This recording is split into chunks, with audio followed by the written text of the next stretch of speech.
Hey everyone, welcome to the ATDev Podcast. So happy to be joined today by Ean Price, a entrepreneur and assistive technology specialist. Hey Ian, how you doing? I'm great, Owen. How are you? Doing good. Yeah, thank you for being here today. Thanks for having me. Yeah, for our listeners, it'd be great if you could just introduce yourself and talk a little bit about your work and yeah, what drew you to assistive technology as a profession. Absolutely. So I'm 43 years old. I live in Kelowna, British Columbia, Canada, and I have spinal muscular atrophy type 2. I've been using a power wheelchair since the age of 3. I'm ventilator dependent, and I use a lot of assistive technology in my day to day life. And so I thought, what better profession to join than this realm of assistive tech and not only benefit myself, but also so many people in British Columbia and around the world. Yeah, that's awesome. And yep, I think we have a lot in common. I also have SMA type 2. So yeah, it's a small world. Yeah, can you talk a little bit? I think that your role is really unique in helping people learn about assistive technology. Can you talk a little bit about your current job? Sure. So I have a few jobs. One is I work for a nonprofit organization in British Columbia called Technology for Living. I'm the peer program manager and innovation strategist. And we provide assistive technology in various sorts, respiratory devices, such as the ventilator that I'm currently using, Yeah. and also environmental control systems such as smart home devices. I also own my own company, Ican Resource Group Inc., where we provide a number of services, including assistive technology consulting, multimedia design, and accessible travel consulting. Yeah, that's awesome. You cover all the bases there. Everything I'm passionate about, yes. Yeah, yeah, absolutely. Yeah. They say if work in something that you're passionate about, you never work a day in your life. Yes, I feel that way strongly. Yeah, absolutely. So, what are some, I think that we both know a lot about assistive technology, but I'm curious, from your perspective, what are some of the gaps that you see in current assistive technology, and how do you see things changing? You've obviously used a lot of assistive technology personally, and I know that you've developed some of your own really cool solutions. So yeah, I'm curious, what gaps do you see? I think our biggest barrier for people here in Canada and many other countries is two things: the lack of awareness of what's currently out there, and also the cost of equipment. I think that's huge because, like, we have a wonderful program here in Canada, but there are a lot of devices that are out there currently that people just can't access. They don't have the funding personally to pay for it. The actual technology that is not on the market yet, as much as I love my Permobile F5 wheelchair, there's still a lot of things that I can't do with it. For Right, example, when I go traveling to other countries that aren't quite as accessible as in Canada, it's I reach a number of barriers with not being able to get up steps, or if there's a sidewalk that doesn't have a curb cut. That's a big roadblock for me. And so right. I would love to see the wheelchair market advance in a way where people are able to be more independent. Yeah, absolutely. Yeah, I mean, I think wheelchairs are largely stuck in the 90s with their Yeah. technology using like lead acid batteries. And it's just, yeah, definitely a space where there's not a lot of innovation going on, unfortunately.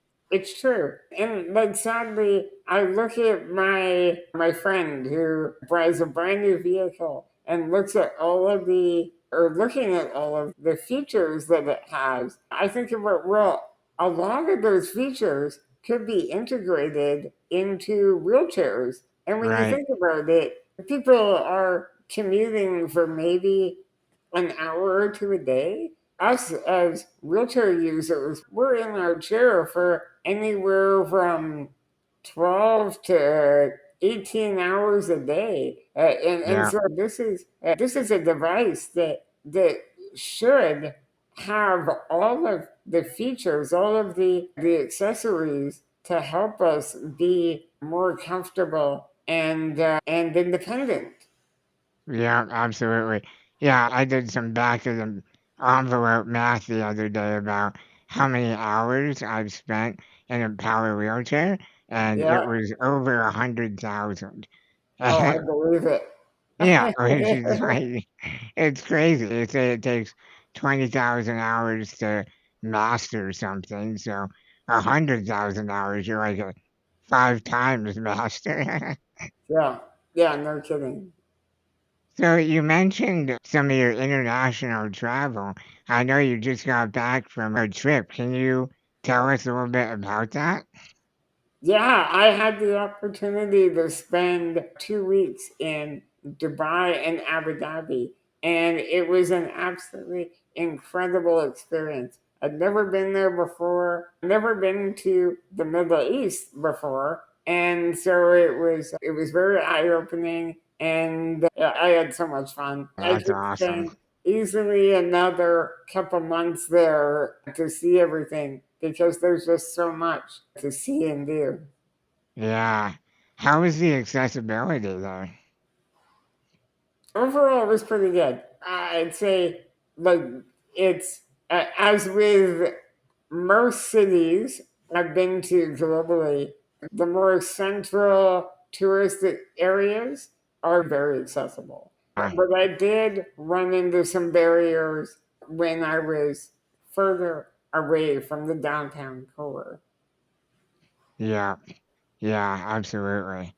Yeah, I think that, yeah, I've never been to, I guess I have been to the Middle East. I've been to Egypt, Oh, um, nice.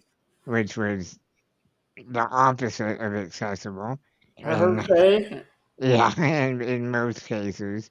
But yeah, I mean, I think it's so interesting. Yeah, Dubai is such a new city that it seems like they would have been incorporating a lot of like accessible design into the buildings and stuff.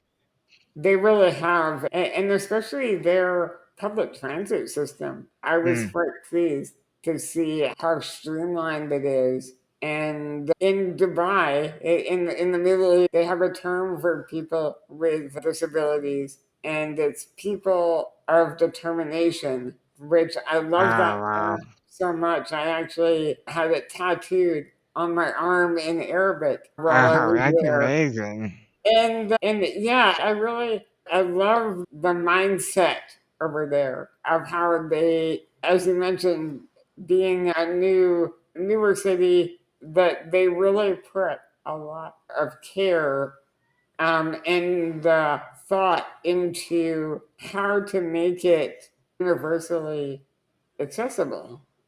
Right. God, that is so cool. I love that. Yeah, person of determination. I've never heard that before. I love that. Yeah, yeah, I do too. Yeah, that's great. Yeah, I mean, I think it's interesting to see how different cultures treat disability. And I think that it's, disability is often, I think, largely a cultural construct. I think people, I've heard say that they don't themselves identify as being disabled. It's really their environment that causes them to be at a disadvantage in some way. I often, when I try to describe people what it's like traveling with a disability, it's like, okay, imagine you're going somewhere, but you have to take all of your furniture with you Yes. because without it, Yeah, it's so true. Like my friends always make fun of me for how much I bring, how many suitcases I have. And I'm like, listen, that one there is all of my food because I can't eat or drink anything by mouth. That yeah, one over there is my commode and my shower chair. That one over there are all of my medical supplies. And then this little one, that's all my clothes. And so if you take away all of the medical equipment, oh, and the ventilators and the suction machines and yeah, everything else, then really it doesn't look bad. But geez, I always feel bad for my caregivers and traveling companions because when we show up at the airport, it's like I have 6 or 7 suitcases and plus yeah. a wooden crate which we put my wheelchair in to ensure that it's safe to travel as well. So it's a lot. I saw a photo of that. That's amazing. And I actually, I think great minds think alike. I built something almost identical to that. When I saw Really? your photo of it on social media, I was like, wait, but then it was yours. So yeah, that's amazing. Oh, I love that. No, it's so important because, like, I'm sure you can relate to this. Without my wheelchair, I'm a fish out of the water. I Yeah, can't do anything on my own. And so it's so important that my chair is protected as best as possible to make the journey. yeah, yeah, absolutely. Yeah, I know. And yeah, it's, for me, it's also how I use my computer too. Yes. Yeah, Because me too. Me too. Yeah. yeah, yeah, so it's everything. Oh, yeah, go ahead. And my cell phone as well. Everything I I use to interact with the world is all integrated into my wheelchair. Yeah, same here. So you mentioned your suction machine, and I think we were talking about it just a moment ago, but one of my favorite innovations of yours is your suction machine adapter. Can you talk a little bit about that and how you invented it? Sure. So I can't take all the credit. My dad and I invented a retractable straw that's mounted to my wheelchair. So because I'm unable to swallow, prior to this device, I had to constantly ask my caregivers and friends and family to help me suction. And that was frankly really annoying. And my friend and I we made a prototype using a retractable Cadillac antenna with Ah, a suction tubing mounted to it. And that worked great for a couple of days until I burnt out the motor. And my dad looked at it. He's a retired engineer. And he's like, we can do better. And so my dad and I spent about a year working on this project, and it works absolutely flawlessly. I have a micro switch on my lap, and when I push it, the straw extends to my mouth, and the suction machine turns on. And then when I'm done suctioning, I push the same button, and the suction turns off, and the straw retracts. And frankly, I don't even think about it now, but I use it, oh geez, probably every 15 minutes, sometimes even more throughout the day. And that has been such a huge piece of independence for me because yeah, it's just it's an absolute game changer.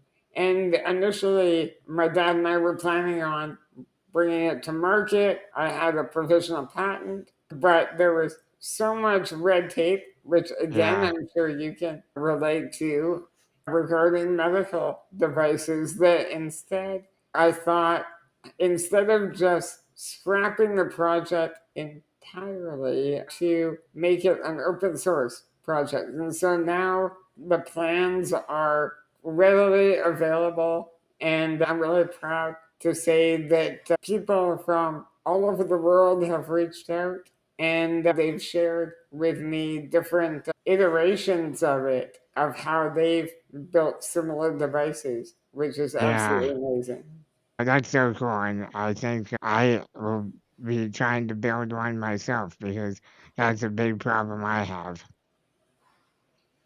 Yeah, it's a Yeah, huge barrier. And many of us, particularly those with SMA, this is something that happens later on in life. And I'm surprised that some other company out there hasn't designed something to bring to market. But in the interim, this is working really well for me. wonderful.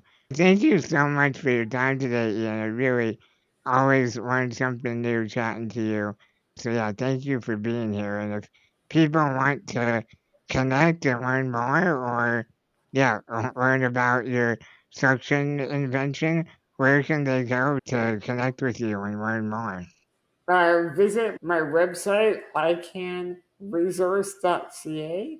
And also, for those listening who live in British Columbia and have a physical disability, please visit Technology for Living's website, technologyforliving.org. It's an absolutely amazing organization. We're helping so many people, and hopefully, we can help some of your listeners. Great. Thanks again, Ian, and thank you to all our listeners. If you enjoyed this episode, please subscribe and share, and stay tuned for the next one.